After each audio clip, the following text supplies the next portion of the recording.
चलिए, बड़े interesting session के लिए हम लोग पॉइज्ड नजर आ रहे हैं। इस पे ज्यादा बात करने से अच्छा है पहले तो इस हफ्ते या कल का ट्रेडिंग सेशन स्क्रीन पर लेकर आइएगा। वो जो रेजिलियंस की बात, वो बाय ऑन डिप्स का टेक्सचर, जो एक्सपर्ट सुबह से एनबीसी आवाज पे कल कह रहे थे, ब्यूटीफुली वर्कआउट करता हुआ नजर आया। और उसके बाद की तस्वीर तो और भी सुहानी लगेगी आपको।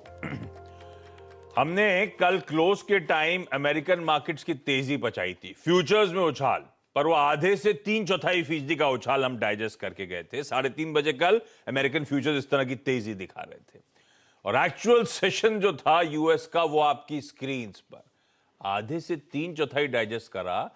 2.5 से 3% से ज्यादा का उछाल यूएस के सारे बेंचमार्क्स में। डाउ इंट्राडे आपकी स्क्रीन पर आएगा, जहां खुले थे गैप अप था 80-90 पॉइंट ऊपर, वो 90 पॉइंट ऊपर वाला 750 पॉइंट ऊपर जाके डाउ बंद होता हुआ नजर आया। इस तरह का स्ट्रॉन्ग मोमेंटम, शायद वो नेटफ्लिक्स के नंबर्स हों या कहीं ना कहीं उम्मीदें जाग रही हैं कि हम शायद दिक्कतों से उभरेंगे। जो भी है, बहुत बढ़िया मोमेंटम पकड़ा। और अच्छी बात कि आज सुबह के फ्यूचर्स और फर्दर उछाल के इंडिकेशंस दे रहे हैं। यूएस के 1/4 से आधे % की फ्यूचर्स में मजबूती। ये हैं ग्लोबल क्यूज आपके लिए। एशिया दिखाइए, एसजेएक्स फिर से दिखाइए, और इसीलिए आप देख रहे हैं वो बढ़िया गैप अप अक्रॉस एशिया आपको इस समय देखने को मिल रहा है। और एसजेएक्स निफ्टी कह रहा है कि हम अब 16,500 के करीब खुलते हुए नजर आएंगे। 475 के लेवल्स के आसपास मैसिव गैप अप के साथ खुलने की तैयारी। यह है तस्वीर। पर इस गैप अप के बाद का मूड माहौल गॉज करना बड़ा इंपॉर्टेंट होगा। बड़ा अच्छा मोमेंटम हमने एंजॉय करा। 16,500 16,600 के कुछ इंपॉर्टेंट हर्डल्स हमारे सामने हैं। ऐसे में इस गैप अप के बाद हमारी रणनीति क्या होगी, वो बहेती हिसाब से आज डिटेल में समझने की जरूरत होगी। थोड़ा सा कैरिड अवे नहीं होना है, लॉजिक से चलना है और समझना है कि इस गैप अप के बाद की तस्वीर क्या है। ग्लोबली मूड मॉल कैसा सेट हो रहा है, नीरज जी बगल में बैठे हैं, इनसे बातचीत होगी। प्रोड्यूसर साहब ने हेडलाइन में समझा ही दिया, इंपॉर्टेंट रिजल्ट्स आज लाइंड अप हैं। एक इंपॉर्टेंट रिजल्ट्स पे रिएक्शन आने वाला है, उन सब पे बातचीत हर्षदा से सारे इंपॉर्टेंट स्टॉक से न्यूज पे आगे कर लेंगे।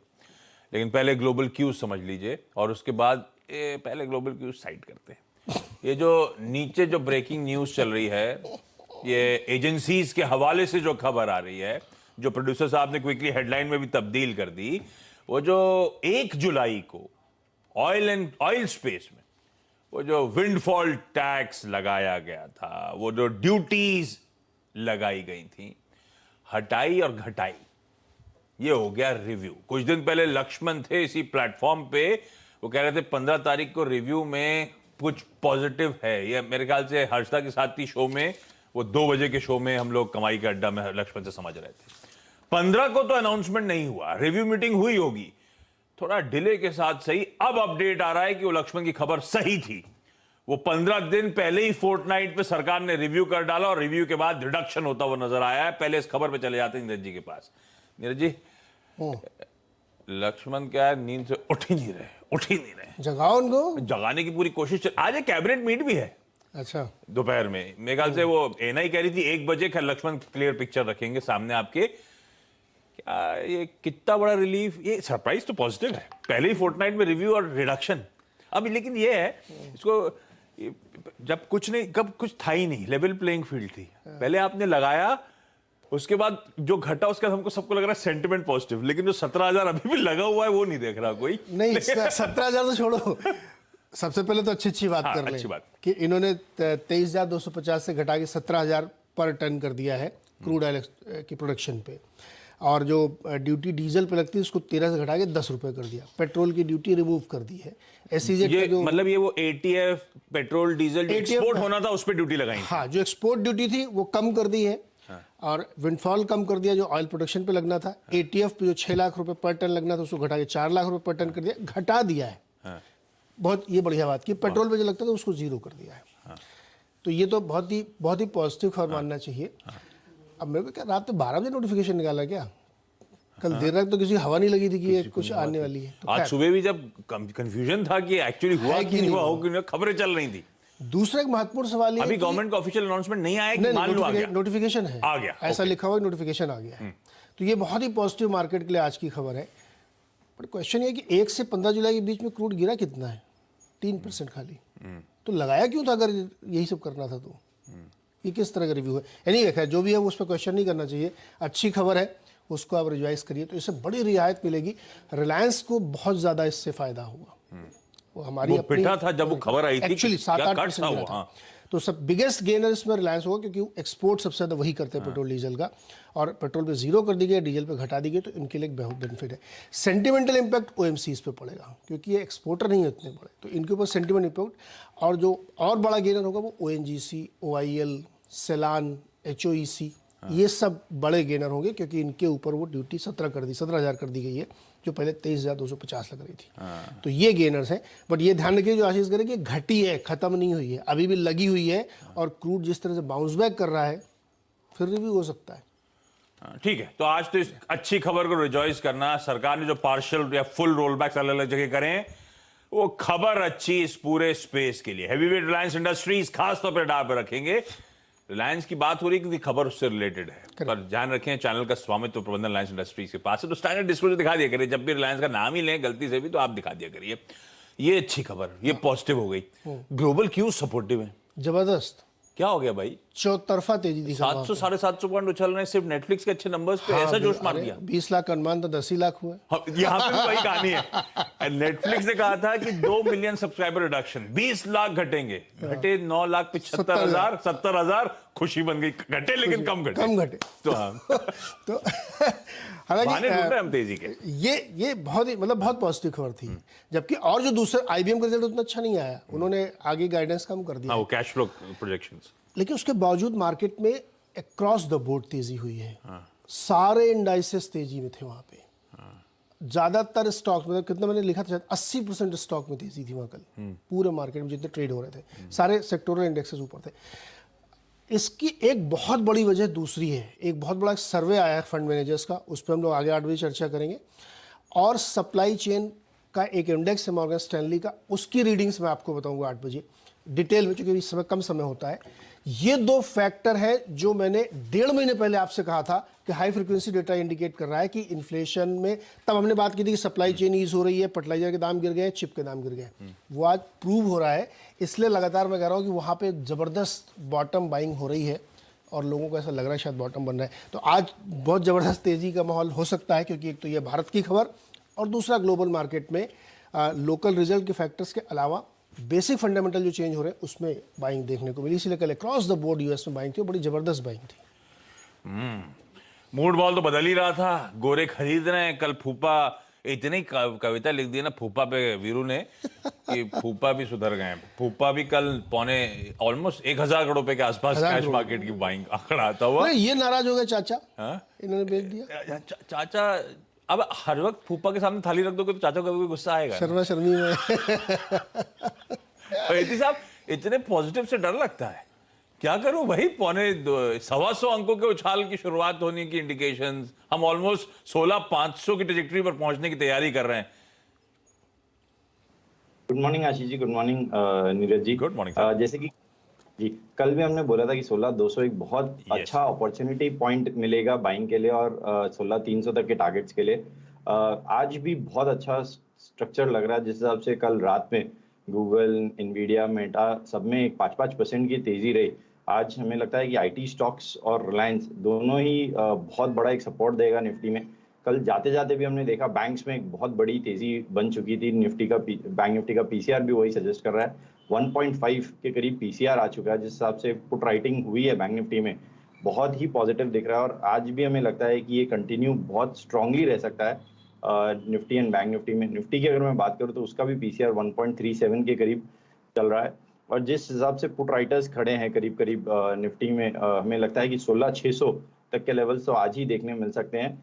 16,600 एक अहम रेजिस्टेंस की तरह काम कर सकता है, क्योंकि 77 लाख के करीब कॉल राइटर्स खड़े हैं।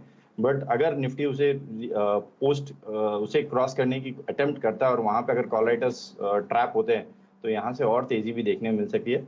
तो एडवाइस तो यही है निफ्टी में गो लॉन्ग जाने की, जो स्टॉप लॉस मेंटेन करना है 16,300 के करीब एक स्टॉप लॉस मेंटेन करना है, डिपेंडिंग ऑन द गैप अब कितना बड़ा होता है। बहुत अगर 16,500 के करीब हम गैप अप करते हैं तो उसे चेज ना करें, थोड़ा सा रिट्रेसमेंट में जरूर लॉन्ग करने की सलाह रहेगी निफ्टी में। बैंक निफ्टी का स्ट्रक्चर निफ्टी से भी ज़्यादा स्ट्रांग है। पीसीआर तो यही सजेस्ट कर रहा है बैंक निफ्टी में, तो बैंक निफ्टी में भी खरीदारी की सलाह है। हमें लगता है कि बैंक निफ्टी 36,000 और 36,300 तक के भी लेवल्स आज सत्र में देखने मिल सकते हैं। बैंक निफ्टी में जो स्टॉप लॉस मेंटेन करना है वो करीब करीब 35,600 के करीब एक स्टॉप लॉस मेंटेन करे, depending on the gap up. अगर बहुत ज्यादा बड़ा गैप अप होता है तो उसे ना चेज करे, थोड़ा सा रिट्रेसमेंट की वेट करे। हमें लगता है कि एक बहुत अच्छा सेशन आज देखने मिल सकता है भाई। बहुत अच्छा सेशन आज देखने मिल सकता है। तो बाकी हमने भाईती साहब के साथ बढ़िया राइड करा है इस मोमेंटम को, आज और रिजॉइस करने का बढ़िया मौका। स्ट्रक्चर पॉजिटिव है, कल निफ्टी बैंक ने लीडरशिप दिखाई, आज सही बात है आईटी, आज रिलायंस जैसे स्टॉक्स को रखिएगा रडार पे, खरीदारी करने का मन। लेकिन 16,500 के गैप अप को चेज नहीं करना है। कोई भी रिट्रेसमेंट आता है, कोई भी मार्केट ठंडे होने के इंडिकेशंस, कूल ऑफ होता है, तो वो एंट्री के पॉइंट्स बनेंगे आपके लिए। लेवल जो भाईती साहब सुझा रहे हैं वो आपकी स्क्रीन पर है। और बैंक निफ्टी कल भी आउट परफॉर्मेंस और उसका स्ट्रक्चर ज्यादा बेहतर इस समय नजर आ रहा है। 150 पॉइंट के अब गैप अप की तैयारी, 125 वाला अब 150 की तरफ बढ़ रहा है। अभी धीरे धीरे मुझे लगता है ये नोटिफिकेशन जो आ चुका है, नीरज जी ने ग्रुप में शेयर भी कर दिया हम लोग के इंटरनली, ये ऑथेंटिकेट हो चुकी है अब खबर, ये नोटिफिकेशन आ चुका है ऑयल एंड गैस स्पेस को लेकर। तो ये तो हो गई इंपॉर्टेंट स्टॉक्स रडार पे, अपस्ट्रीम डाउनस्ट्रीम सारी ऑयल कंपनीज। हर्षदा, इनके अलावा क्या रडार पे रहने वाला है? अनडाउटेडली यही in fact flavour of the day है आशीष। लेकिन इसके आगे अगर कुछ और ढूंढेंगे तो HUL के नंबर्स पर आज मार्केट और रिएक्ट करता हुआ दिखाई देगा। दरअसल नतीजे अच्छे हैं, वॉल्यूम ग्रोथ करीब 6% पर आई है, जहां पर अनुमान था 2 से 3% ही सिमट कर रह जाएगी। दूसरी तरफ आप देखेंगे तो रेवेन्यू में 20% तक का इजाफा देखने को मिला है, 14,272 करोड़ का यह आंकड़ा। EBITDA लेवल पर 14% तक की वृद्धि देखने को मिली है। नेट प्रॉफिट 10.5% बढ़ता हुआ दिखाई दिया है HUL के लिए। लेकिन जो कमेंट्री है ना वो इतनी कुछ खास मजबूत नहीं है और मार्केट इसी पर नजरें रखेगा। कंपनी कह रही है कि सेकंड क्वार्टर में मार्जिन्स में दबाव देखने को मिलेगा। इस बारी मार्जिन्स दबाव में रहे हैं, 22.75% पर आए और ये लोएस्ट मार्जिन है। अगर आप FY19 से तो कंपेयर करें तो FY19 Q3 में लो मार्जिन्स थे, उसके बाद ये सबसे कम मार्जिन्स कंपनी ने पेश किए हैं और Q2 में ये प्रेशर जारी रहेगा, ये मैनेजमेंट ने साफ कह दिया है। रूरल डिमांड पिकअप नहीं हो रही है अर्बन के मुकाबले। पिछले क्वार्टर में भी अर्बन डिमांड में काफी मजबूती थी, ग्रामीण इलाकों में डिमांड नहीं थी। डिमांड अभी भी उतनी बढ़ती हुई नहीं दिखाई दी है। मैनेजमेंट ने यह भी कमेंट किया है डिमांड रिकवरी के ट्रिगर्स का इंतजार रहेगा। तो ये कमेंट्री है, लेकिन ओवरऑल नतीजे अच्छे। कमेंट्री पर शायद ज्यादा बाजार रिएक्ट करता हुआ दिखाई दे सकता है। होम केयर रेवेन्यू ग्रोथ 30% है, उम्मीद से काफी बेहतर। Beauty and personal care segment में हमने देखा है 17% तक की वृद्धि देखने को मिली। अनुमान था 9 से 10%, 9 से 11% तक का इजाफा देखने को मिलेगा। तो डिलीवरी अच्छी है, लेकिन कमेंट्री में उतना सुधार नहीं आया जितनी उम्मीद थी। दूसरी तरफ ICICI लॉम्बार्ड मुनाफे में अच्छी ग्रोथ देखने को मिली है, 80% तक का इजाफा देखने को मिला है। 350 करोड़ तक का मुनाफा कंपनी ने पोस्ट किया। ग्रॉस प्रीमियम में 30% तक का इजाफा देखने को मिला है। नेट प्रीमियम में 10% तक की वृद्धि देखने को मिली है। अंडरराइटिंग लॉस कम हुआ है, 193 करोड़ पर आया है सालाना आधार पर। तो एक मजबूत तिमाही रही है। हेल्दी ग्रोथ प्रीमियम इनकम में कंपनी की तरफ से आती हुई दिखाई दी है, तो वो एक चीज आपने ध्यान में रखनी है। दूसरी तरफ अंबुजा सीमेंट के लिए भी प्रदर्शन अच्छा है। प्रॉफिटेबिलिटी में 45% तक का इजाफा, रेवेन्यू में 18% तक का इजाफा। तो रेवेन्यू का आंकड़ा 3,993 करोड़ पर आया, 3,925 करोड़ का अनुमान था। EBITDA लेवल पर हालांकि थोड़ा सा दबाव देखने को मिला है, 684 करोड़ का आंकड़ा ये निकल कर आया, करीब 29% तक की गिरावट देखने को मिली है। मार्जिन दरअसल 17.14% पर आए हैं, ये इनफैक्ट लार्जली इन लाइन ही हैं, वो आप जहन में रखिएगा जरूर। L&T फाइनेंस पर भी नंबर्स पर रिएक्शन रहेगा। मुनाफे में वृद्धि देखने को मिली है, 214 करोड़ का मुनाफा। प्रॉफिट में जहां पर बढ़त है, रेवेन्यू में इतनी ज्यादा कुछ तेजी नहीं देखने को मिली, तो वो आप ध्यान में रखें। वेदांत की बोर्ड बैठक कल जो हुई उसमें 19.5 रुपीज प्रति शेयर के डिविडेंड को फाइनली बोर्ड ने अप्रूवल दे दिया है, तो वो आपके लिए पॉजिटिव। और ग्रासिम की तरफ से एक इंटरेस्टिंग डेवलपमेंट निकल कर आ रही है, आज खबरें खूब सारी है। ग्रासिम बेसिकली कह रहा है कि B2B ई कॉमर्स प्लेटफॉर्म ये तैयार कर रहे हैं बिल्डिंग मटेरियल्स के लिए, जहां पर 2000 करोड़ तक का निवेश वो करेंगे अगले 5 सालों में। तो ये एक इंटरेस्टिंग डेवलपमेंट। दरअसल इसी तरह के बिजनेस में एक और स्टार्टअप है और उन्होंने बहुत अच्छा खासा ट्रैक्शन, स्टार्टअप वो यूनिकॉर्न बन गया है कंपनी, तो उसको लेकर जिस तरह का रिस्पांस मिला, ग्रासिम ने कहा हम इसी बिजनेस में हैं, हम क्यों ना एंटर करें, और वो दरअसल बड़ा इन्वेस्टमेंट करते हुए दिखाई देंगे। पेंट के बाद बिल्डिंग मटेरियल, एक स्टार्टअप, एक बिल्डिंग मटेरियल की कंपनी साउथ इंडिया से लिस्ट भी हुई थी, बहुत चली थी, उसके बाद ठंडी पड़ गई थी पूरी तरीके से।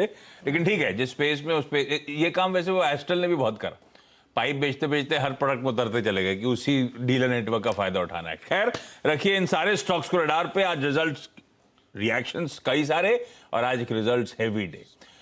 बैती साहब जाते जाते बढ़िया सा स्टॉक आज के लिए।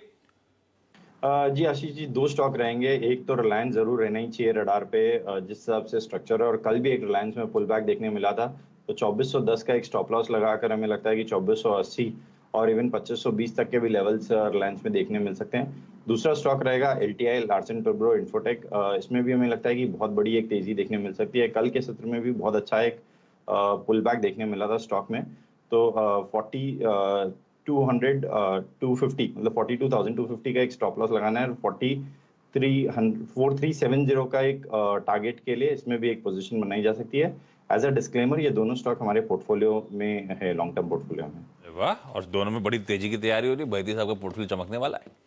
फिर वीकेंड में बढ़िया प्लान्स होंगे आपके तो। ऑडियो नहीं आ रहा, लॉन्ग टर्म वाला है इसलिए। चलिए बैती साहब, thank you so much. Baiti साहब को रोड क्रॉस करके घर जाना है। ओह यस, टाइम लगेगा। हाँ टाइम, बैती साहब फिर आगे जुड़ने भी वाले हैं। बैती साहब आज तो आप 8:30 बजे जुड़ने भी वाले हो ना? जी सर। हाँ तो आप फिर निकलो फिर सर, आपको एक घंटा तो वॉक के लिए लगेगा कम से कम। इतना तो कम से कम होना चाहिए। कितना 8000 स्टेप, 10,000 स्टेप, कितना? 10,000 स्टेप में 1 घंटे से ज्यादा लग जाता है। 10,000 स्टेप में 1 घंटा नहीं लगता बैती साहब क्या? नहीं ज्यादा लग जाता था। हाँ ज्यादा लगता है। 8 किलोमीटर बैठे मोटा मोटी 10 मिनट में 1000 स्टेप का एवरेज होता है एक एवरेज इंडिविजुअल का। तो उस हिसाब से सोचो आप, 1.5 घंटे में करते हैं कई लोग, 1.25 घंटे। हर्षदा मुस्कान ही, वॉक करने की जरूरत क्या, लिफ्ट करो, वेट। अरे दौड़ के करो, जल्दी हो जाएगा क्या? हैं? दौड़ ले। ये हर्षदा बताएंगी, लेकिन हर्षदा के पास तो वो घड़ी भी रहती है जिसमें इतना चले, इतना खाया, इतना पिया, सब पता रहता है। अपने को तो कुछ पता ही नहीं, ये जो खिलाते हैं वो खाते रहते हैं अपन, कोई हिसाब किताब ही नहीं है। अरे जी, 4 मंजिल चढ़ के आते हैं आप। ब्रेक लेना, डायरेक्टर बोले क्या लगे हो, ब्रेक लेना है, ब्रेक। बैती साहब थैंक यू सो मच, मिलते हैं आपसे कुछ ही देर बाद। ब्रेक के उस पर आज का इवेंट्स कैलेंडर।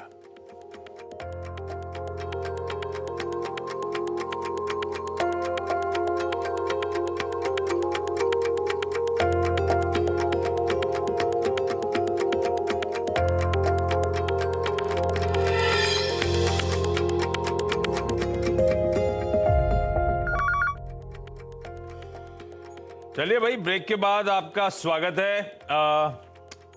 आज का इवेंट्स कैलेंडर लेकर आता हूं। पहले आज तो एक कैबिनेट मीट और है, तो एक फैसला आ गया है सरकार की तरफ से। आज वो कैबिनेट मीट का इंतजार, आई एम श्योर लक्ष्मण अभी भी बिजी होंगे ढूंढने में कि आज का एजेंडा क्या है, तो वो एजेंडा इंतजार रहेगा, लेकिन रडार पे रखिएगा। ANI कह रहा था आज 1 बजे वो मीट है, पर लक्ष्मण जब बताएंगे तब ज्यादा बेहतर होगा।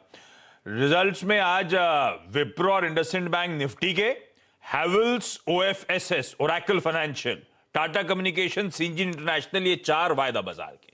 बाकी कई सारे कैश मार्केट के, उस पर नहीं जा रहा हूं, वो स्क्रीन पर आ जाएंगे, जिसमें प्रोमिनेंट, C8, ग्लैंड फार्मा, इन सब के नंबर्स आ रहे हैं। केयर रेटिंग्स की आज बोर्ड मीट है, बायबैक प्रपोजल कंसिडर करने के लिए। इस पे खैर हमने अच्छी तेजी ऑलरेडी एंजॉय कर रखी है। गुडलक इंडिया नाम की कंपनी आज प्रेफरेंशियल वारंट जारी करने पे, कन्वर्टेबल वारंट जारी करने पे विचार करेगी। कई सारी एक्स डेट्स हैं जो आपकी स्क्रीन पर आ जाएंगी। उसमें एक प्रोमिनेंट बता दूं, हिंदुस्तान जिंक, जो 21 रुपए का इंटरिम डिविडेंड आया था, आज उसका एडजस्टमेंट होगा। बाकी की लिस्ट आपकी स्क्रीन पर आ जाएगी। कई सारे इंपॉर्टेंट आंकड़े, यूके का इन्फ्लेशन का आंकड़ा, जर्मनी का परचेजिंग प्रोड्यूसर्स इंडेक्स, चाइना में नए लोन्स, क्योंकि लोन्स को लेके इश्यूज, यूएस का एग्जिस्टिंग होम सेल्स, उनकी क्रूड ऑयल इन्वेंट्रीज, ये सब डेटा आज आना है। श्रीलंका का पार्लियामेंट आज नया प्रेसिडेंट इलेक्ट करने जा रहे हैं। महाराष्ट्र का जो वो था उद्धव ठाकरे और शिंदे कैंप, आज उनकी सुप्रीम कोर्ट में हियरिंग शेड्यूल्ड है। 3 जज बेंच जो है सुप्रीम कोर्ट की, CJI जिसको हेड करना है, वो आज ही सुनवाई करेगा। और मारुति की ग्रैंड विटारा, आज उसका लॉन्च है। वो एक झलकी इमेज नहीं बनाई क्या, ये लिखने से अच्छा इमेज दिखाया करिए चीजों की। ये लाइट डालेंगे आज इस पे, अभी अंधेरे में रखी हुई है। 2022 सिट्रॉइन C3 का लॉन्च है। पीएम मोदी आज कॉमनवेल्थ गेम्स का जो हमारा कंटिंजेंट जा रहा है उन खिलाड़ियों के साथ इंटरेक्ट करेंगे। ये सारे इवेंट्स जाते जाते दिखाइए। SGX निफ्टी सुना है भाई 125 वाला 250 हो गया है। ये देखिए नीचे चलना शुरू, 170 175 अंक और तेजी तूल पकड़ी। अब हम 16,500 के ऊपर शुरुआत करने की तैयारी कर रहे हैं। Interesting session. अभी थोड़ी देर में जान लीजिए कौन से स्टॉक्स रडार पे, उसके बाद फिर से पूरी स्ट्रैटेजी को रिविजिट करेंगे 8 बजे। ब्रेक के उस पार सीधा सौदा। नमस्कार।